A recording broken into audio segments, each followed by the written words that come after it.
तो अभी उनका बेटा 17 साल का है, तो मुझे कहने लगे यार मैं इसके रिश्ता देखा, इसकी शादी करा रहा हूं।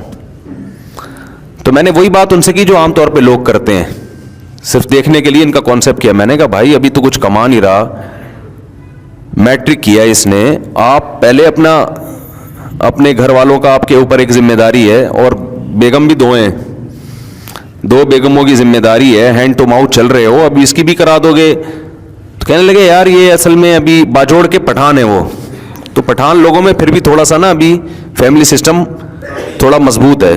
तो मैंने नाम उनका इसलिए लिया कि किसी को गैरत आए ना, पठानों को तो आए ना कम से कम गैरत, जो शहरों में आके खराब हो रहे हैं। वो भी यही शहरों से यही चीजें सीख रहे हैं अभी। एक्चुअली ये टोपी ड्रामे हैं, उन्होंने भी एजुकेशन। और भाई तुम्हारा खानदानी निज़ाम जो अल्लाह ने दिया हुआ है ना, दादा बाप माँ बहन, इनकी मोहब्बतें इज्जतें ये सब तेल हो जाएंगी, बर्बाद हो जाएगा ये एक्चुअली करके सब बेड़ा गर्क हो गया है। और बलूचिस्तान में भी ऐसा ही है, सिर्फ पठान की बात नहीं है, बलूचिस्तान में भी ऐसा ही है। वहां भी अल्हम्दुलिल्लाह माँ बाप अपने खर्चे पे अपने बेटों की शादियां कर देते हैं। ये तो शहर में आके खराब होते हैं, असल की कौम की बात नहीं, असल है शहरी और देहाती जिंदगी। और ये जो आलिम जिनकी मैं बात कर रहा हूं, जो बाजोड़ के हैं, रहते कराची में ही हैं। रहते कहां हैं? माहौल कराची का ही, लेकिन अल्लाह का शुक्र अभी खराब नहीं हुए, अगली नस्ल खराब होगी इनकी, अल्लाह बचाए। तो अब्बा ने मुझे, उनके अब्बा ने कहा मैं इसके लिए कोई रिश्ता देख रहा हूं, एक जगह देख लिया, अच्छा खानदान मिल गया है। तो मैंने कहा अभी तो कमाता नहीं है। उन्होंने कहा यार अभी मैट्रिक के बाद ये जाएगा कॉलेज में, तो वहां खराब होने का खतरा है, को एजुकेशन है, खराब होने का खतरा है, तो मैं नहीं चाहता मेरा बेटा खराब हो, मैं शादी करा रहा हूं। तो मैंने कहा आप तो हैंड टू माउथ चल रहे हो, आपके दोस्त कह रहे हैं यार जहां इतने लोग खा रहे हैं एक बहू और खा लेगी। आई बात सामने, बहू क्या करेगी? 2 रोटी पक जाएगी। अच्छा कह रहे हैं यार चल ही रहे हैं ना, तो चल लेंगे और क्या है इसमें। तो मैंने बड़ी शाबाश दी।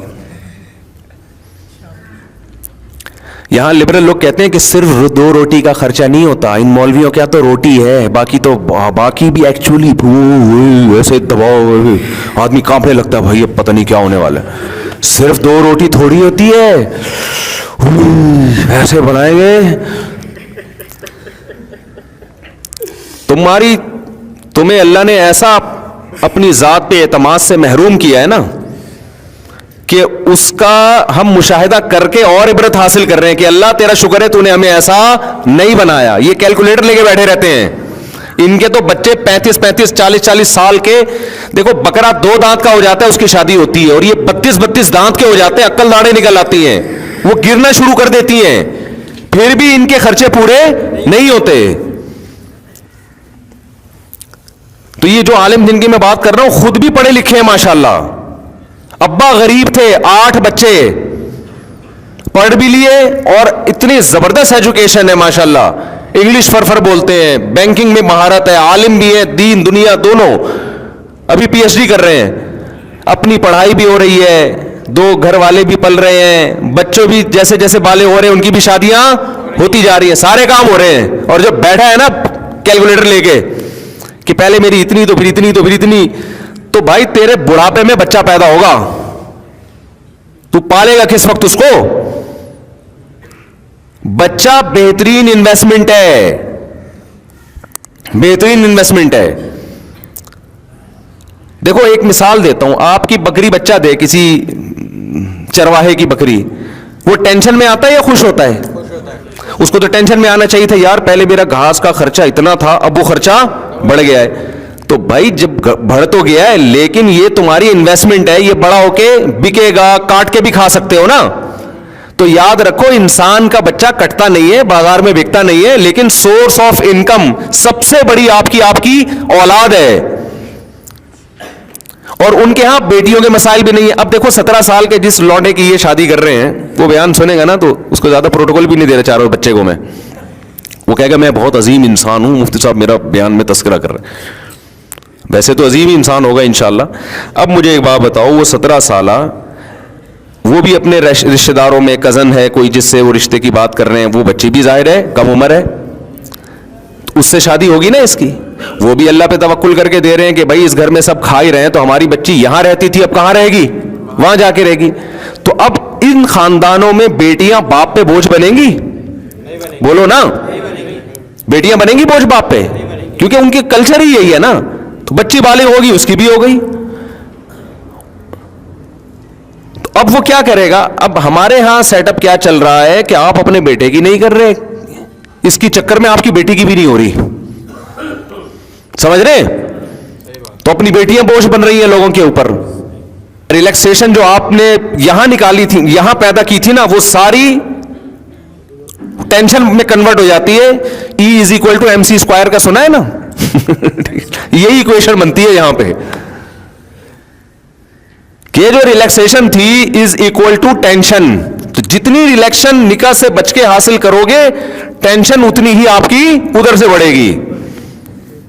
वो बढ़ेगी इन फ्यूचर, वो नजर नहीं आ रही होती, इसलिए मेरे बयान समझ में नहीं आ रहे होते और लोग कह रहे होते हैं अपने बच्चों को इसके बयान में मना भेजो, खराब हो जाएंगे। तो इसलिए मैं कहता हूं इन्नल हदिया कुल इन्नल हुदा हुदल्लाह। कुरान कहता है किसकी हिदायत असल है? अल्लाह की असल है। तो उनके यहां तो हो रहा है, अभी भी जाओ पेशावर में बहुत, अब लेकिन पेशावर वाले भी खराब हो रहे हैं अब। ये सब एजुकेशन एक्चुअली ड्रामे देख देख के ना, फिल्में देख देख के, कि सब कुछ रोटी थोड़ी होती है, मुफ्ती साहब ने तो रोटी के 2 रोटी ज्यादा। अबे भाई, रोटी के अलावा बड़े मसाइल क्या है? मत बोलो ना, मुंह से फूटो ना।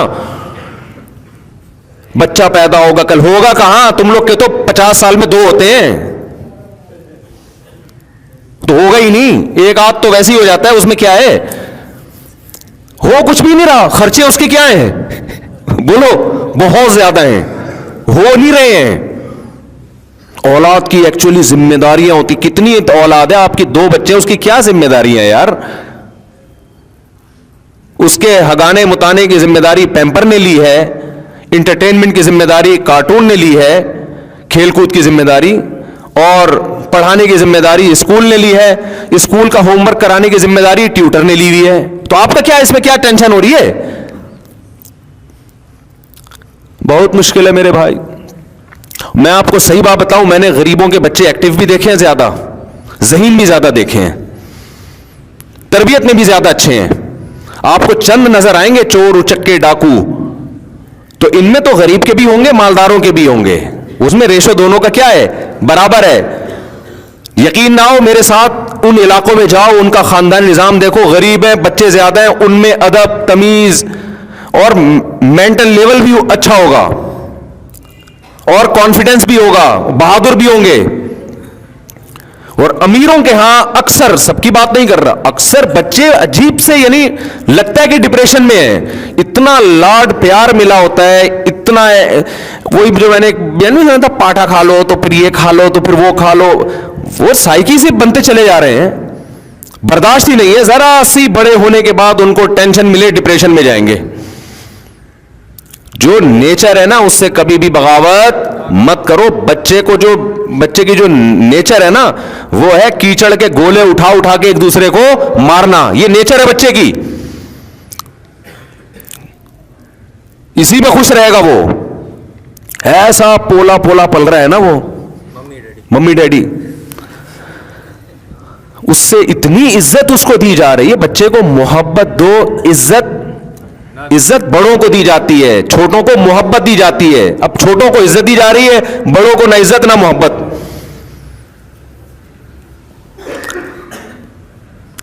नहीं यारी बात मेरा ख्याल है। बच्चे का चाचा उसे जरा सा डांटेगा तो बच्चे के सामने ही चाचा को डांटना कि भाई तुम कौन होते मेरे बच्चे को डांटने वाले। मामू डांटेगा तो मां, भाई आप क्यों डांट रहे हो इसको, इससे बच्चे को यूं हो जाता है, तो बच्चे की डिप्रेशन बढ़ती है, तो फलाना बढ़ता है, उसकी कम बढ़ रही है, आपकी ज्यादा बढ़ रही है। बच्चे का चाचा डांट रहा है तो बच्चे को आगे से रिप्लाई मत करने दो। बच्चे को बोलो बेटा ये आपके बड़े हैं, इनको आपको डांटने का पूरा पूरा हक है, इनके सामने आपने जबान नहीं चलानी। हाँ ज्यादा हो रही है तो फिर अलग से चाचे को समझा दो, बेटा ऐसा ना हो बच्चे को ज्यादा टेंशन हो, बिगड़ भी जाते हैं, ज्यादा सख्ती होगी तो बिगड़ेगा। हमारी बच्ची ने कल स्कूल की शिकायत की मेरे सामने आके, और शिकायत भी बच्ची की अम्मा ने की बच्ची के सामने, कि इसकी टीचर कह रही हैं कि इसने कहा कि पंखा बंद कर दें, मुझे सर्दी लग रही है, तो टीचर ने पंखा बंद नहीं किया और इसे कहा चुप करके बैठ जाओ। आई बात समझ में? तो बात करें आप टीचर से जाके। मैंने बच्ची को समझाया, मैंने कहा बेटा जब टीचर को आपने कह दिया कि पंखा बंद करो, टीचर ने कहा "श्श", तो आप चुप करके आराम से बैठ जाए।